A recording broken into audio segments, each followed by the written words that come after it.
certainly an impressive building. I'd love to have it in Markham, if the private sector paid for it. Yeah.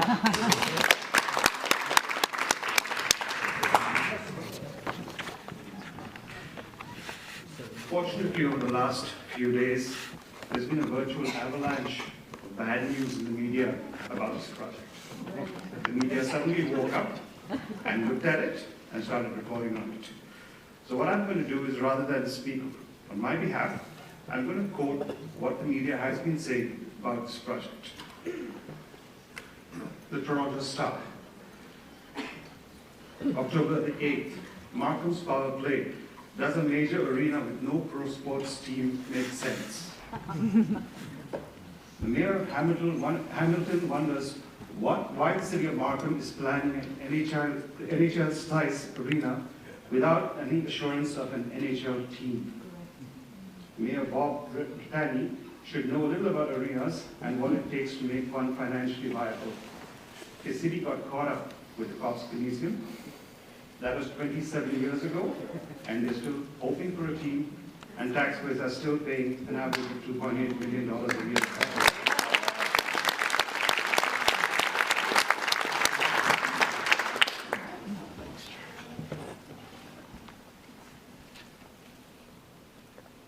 Frank Russo, Senior Vice President of Business Development for Global Spectrum, says that the arena doesn't need an NHL team.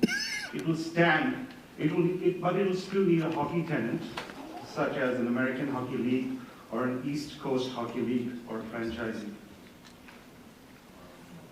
Royston, who has unsuccessfully pursued numerous pro hockey teams during the last 25 years, said there are no current opportunities for an NHL team in Markham, but he says he would be willing to work towards bringing one if the opportunity arose.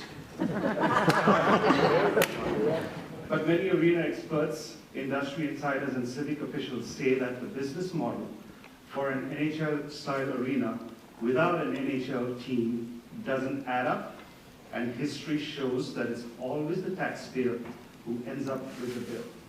Yeah.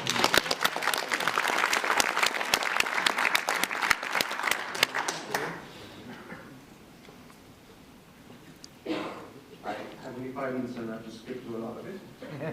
This was also in the Toronto Star on October the 11th. Questions growing on the Markham Arena deal. I have a lot of concerns, said Councillor Valerie Burke. With everything else we discuss in Council, we are given detailed reports. But with this, we have been given a very rosy picture. We are not being given all the details of the deal. Burke said she voted to approve the financial framework for the 20,000-seat arena when it was first announced in April to be open-minded. It was pitched as an exciting project with little risk that would be a catalyst for developing the city's downtown. But Burke said her sentiments have changed over the last few months. Why is the municipality involved in this? Right. If it's such a great idea, why isn't the private sector all over it? Right. Yeah.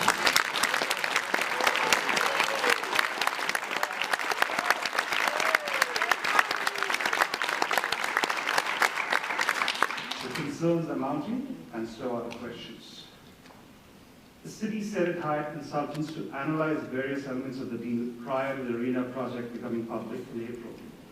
But none of those reports have been made public, despite numerous requests by the public and councillors to see them. Instead, city staff made presentations to councillors based on the reports.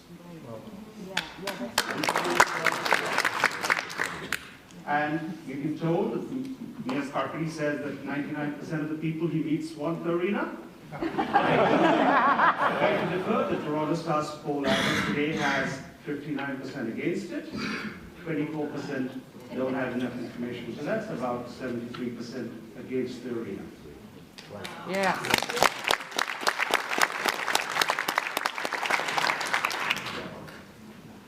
This is basically saying that the voluntary contributions from builders is legally questionable, right. And builders could very well go back to court and ask for money back, in which case it would be the taxpayers who would have to pay it.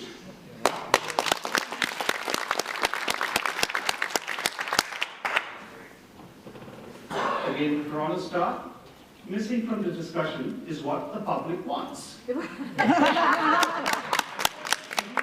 handful of public meetings this month to hear what residents have to say, and the councillors are also demanding more details before they vote to approve this project. The mayor and the private group are hoping to get a shovel in the ground by January. But that may be wishful thinking. Before that happens, they need to start clearing up questions and concerns that still remain.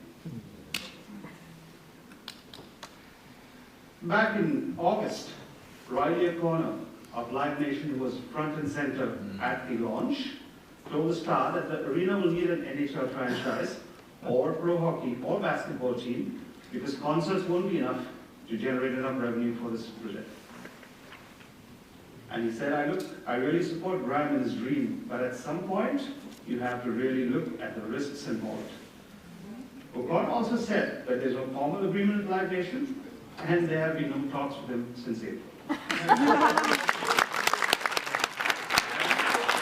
Surprisingly, Live Nation was missing from all the documents and all the posters that were at the town halls recently. And I liked Royce and James' article that was in April. He really put it beautifully. He says, Markham doesn't go into debt to build community centers or roads or other amenities for its citizens, but it has plunged into debt to subsidize rich guys looking to make a killing on the taxpayers' dime.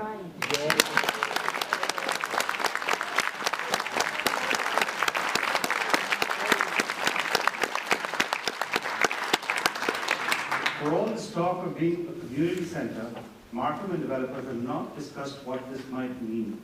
There's loose talk about an art gallery, meeting rooms, an occasional day for big civic events, offices for the vaxxers. Scarpity concedes that the community groups will not be lining up to use this facility. Securing a permit for a school gym is nothing like renting a 20,000-seat arena. And he summed it up by saying, such is the price of putting Markham on the map. It's not enough to be known as a green, low tax, well-managed, and one of Canada's richest municipalities. Yay!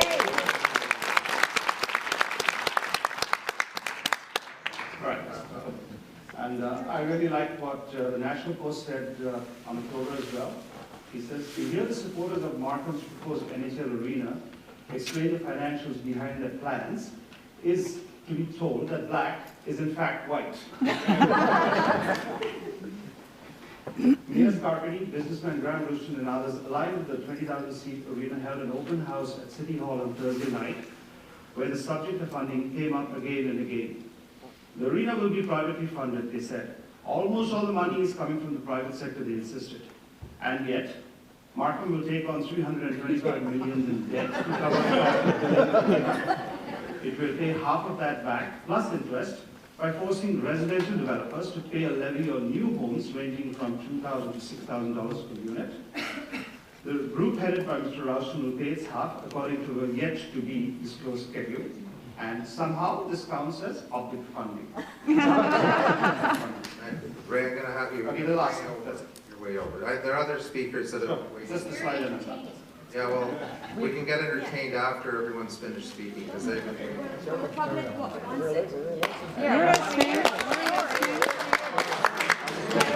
this the last slide? Sure.